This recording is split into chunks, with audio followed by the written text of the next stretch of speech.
दिल्ली में पोल्यूशन का लेवल बढ़ रहा है, एयर पोल्यूशन बढ़ रहा है, उसकी वजह से AQI बढ़ रहा है। ना सिर्फ एयर पोल्यूशन, यमुना में भी प्रदूषण पिछले कुछ दिनों से बढ़ता हुआ सबको नजर आ रहा है। जिस तरह से कालिंदी कुंज पे झाग बन रही है, ये साफ प्रमाण है कि प्रदूषण का स्तर यमुना में बढ़ रहा है।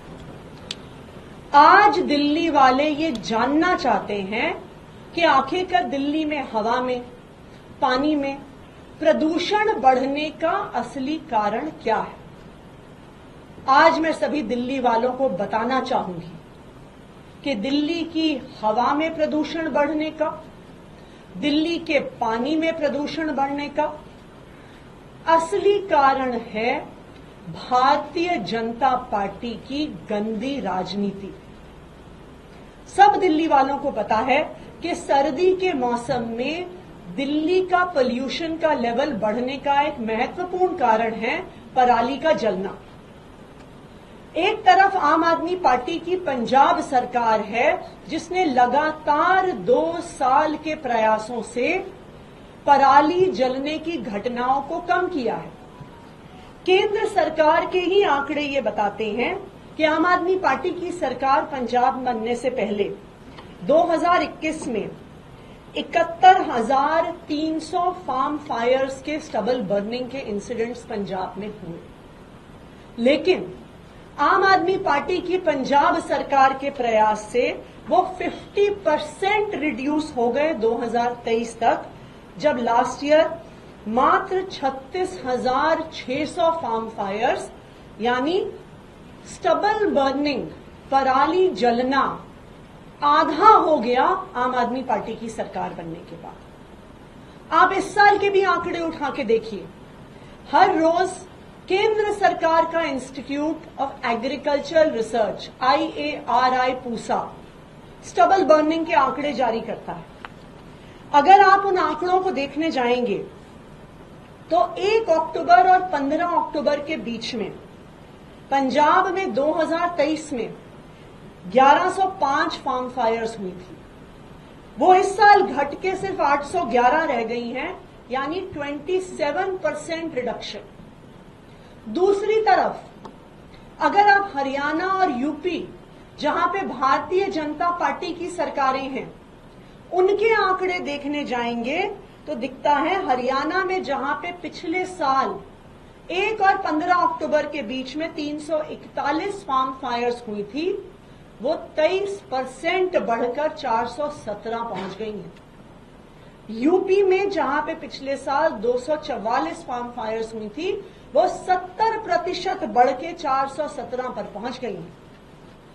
यानी भारतीय जनता पार्टी की गंदी राजनीति बिल्कुल साफ है। अगर आम आदमी पार्टी की पंजाब सरकार पराली जलना रोक सकती है, कम कर सकती है, तो हरियाणा की सरकार क्यों नहीं कर सकती? उत्तर प्रदेश की भाजपा सरकार क्यों नहीं कर सकती? क्योंकि वो दिल्ली वालों के साथ गंदी राजनीति कर रहे हैं। ना सिर्फ इतना, आज सुबह मैं आनंद विहार बस अड्डे गई, क्योंकि आनंद विहार बस अड्डे में कहा जाता है कि उस इलाके में सबसे ज्यादा प्रदूषण होता है। अगर आप आनंद विहार बस अड्डे पे दिल्ली की बसें देखिए, सारी CNG बसेस और सारी इलेक्ट्रिक बसेस हैं। दिल्ली में आज एक भी डीजल बस नहीं है। 2000 से ज्यादा इलेक्ट्रिक बसेस की फ्लीट अब दिल्ली में आ गई है।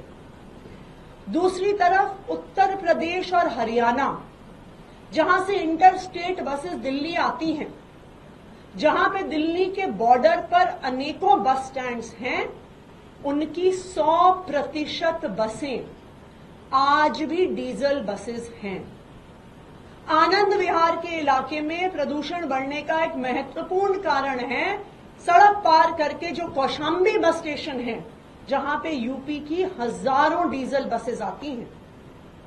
जिस तरह आम आदमी पार्टी की सरकार ने अरविंद केजरीवाल जी के नेतृत्व में दिल्ली में इलेक्ट्रिक बसेस की एक फ्लीट खड़ी कर दी, जहां आज दिल्ली में CNG बसेस की लाइन लगी हुई है, हरियाणा की सरकार क्यों नहीं कर सकती थी? यूपी की सरकार क्यों नहीं कर सकती थी? क्योंकि वो दिल्ली वालों के साथ गंदी राजनीति करना चाहते। तीसरी बात, ईंट के भट्टे।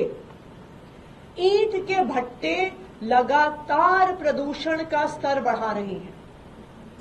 दिल्ली के अंदर एक भी ईंट का भट्टा आपको नहीं मिलेगा, लेकिन एनसीआर के एरिया में अगर आप जाइएगा तो हरियाणा में, यूपी में 3800 ईंट के भट्टे हैं, जिनसे लगातार दिल्ली का और आसपास के इलाकों का प्रदूषण बढ़ रहा है। जो ईंट के भट्टों से पोल्यूशन आता है वो यूं थोड़ी देखता है कि जी अब दिल्ली का बॉर्डर आ गया, अब यहां पे प्रदूषण रुक जाएगा। लेकिन भारतीय जनता पार्टी की हरियाणा सरकार ने, यूपी सरकार ने कोई कदम नहीं उठाए इन ईंट के भट्टों का प्रदूषण रोकने के लिए। चौथा, thermal power plants. Arvind Kejriwal ji के नेतृत्व में दिल्ली में प्रदूषण कम करने के लिए सारे थर्मल पावर प्लांट्स बंद कर दिए गए, लेकिन यूपी में और हरियाणा में भारतीय जनता पार्टी गंदी राजनीति करने के लिए एनसीआर के इलाके में 9 highly polluting thermal power plants चलाती। क्यों? क्योंकि वो दिल्ली के लोगों को परेशान करना चाहते हैं। जिस तरह हवा में, उसी तरह पानी में भारतीय जनता पार्टी के नेता कालिंदी कुंज पर जाके फोटो खिंचा रहे हैं कि झाग बन रही है, पर वो आपको उसकी सच्चाई नहीं बता रहे हैं। और सच्चाई ये है कि ये झाग यमुना में क्यों आता है। ये इसलिए आता है क्योंकि हरियाणा की इंडस्ट्रीज 165 MGD प्रदूषित पानी छोड़ती हैं बादशाहपुर ड्रेन से, मुंगेशपुर ड्रेन से, DD6 से 165 MGD अनट्रीटेड पोल्यूटेड वाटर। दूसरा, उत्तर प्रदेश की भारतीय जनता पार्टी की सरकार साहिबाबाद ड्रेन से, इंद्रापुरी ड्रेन से 55 MGD प्रदूषित पानी छोड़ती है। जैसे ही उनको पता चलता है त्योहार का समय आ रहा है, दिवाली का समय आ रहा है, छठ का समय आ रहा है, वो ये गंदा पानी छोड़ना शुरू कर देते हैं। वो बराज के सारे कालिंदी कुंज के गेट बंद कर देते हैं कि सारा गंदा पानी दिल्ली में आए। लेकिन आम आदमी पार्टी फिर भी, अरविंद केजरीवाल जी के नेतृत्व में आम आदमी पार्टी की सरकार फिर भी समाधान ढूंढ रही है। और हमने लगातार सिलिकॉन बेस्ड फूड ग्रेड डिफॉर्मर से इस झाग को कम करने का काम किया। पिछले 2 साल से आप देख रहे हैं। आज रात से यही डिफॉर्मिंग शुरू भी हो जाएगी। क्यों? क्योंकि चाहे भारतीय जनता पार्टी कितनी भी गंदी राजनीति करे, अरविंद केजरीवाल और आम आदमी पार्टी दिल्ली वालों के लिए काम करते रहेंगे। मैं भारतीय जनता पार्टी के सामने हाथ जोड़ना चाहती हूं। देखिए, हमें पता है कि आप हमसे नफरत करते हैं, आप आम आदमी पार्टी से नफरत करते हैं, अरविंद केजरीवाल से नफरत करते हैं, पर हमसे इतनी नफरत करते करते दिल्ली वालों को तो मत परेशान करिए। और मैं दिल्ली वालों को आश्वासन देना चाहती हूं कि चाहे भारतीय जनता पार्टी की यूपी सरकार, हरियाणा सरकार कितनी भी गंदी राजनीति करे, हम दिल्ली वालों के लिए कोई ना कोई समाधान, चाहे पानी के प्रदूषण का हो, चाहे एयर पोल्यूशन का हो, वो हम निकालते रहे हैं और हम निकालते रहेंगे। चाहे हमें केंद्र सरकार के सामने हाथ जोड़ने पड़े, चाहे हमें सुप्रीम कोर्ट जाना पड़े, लेकिन दिल्ली वालों के काम जैसे हम अभी तक करते आए हैं, उनकी समस्याओं का समाधान करते आए हैं, हम आगे भी करते रहेंगे।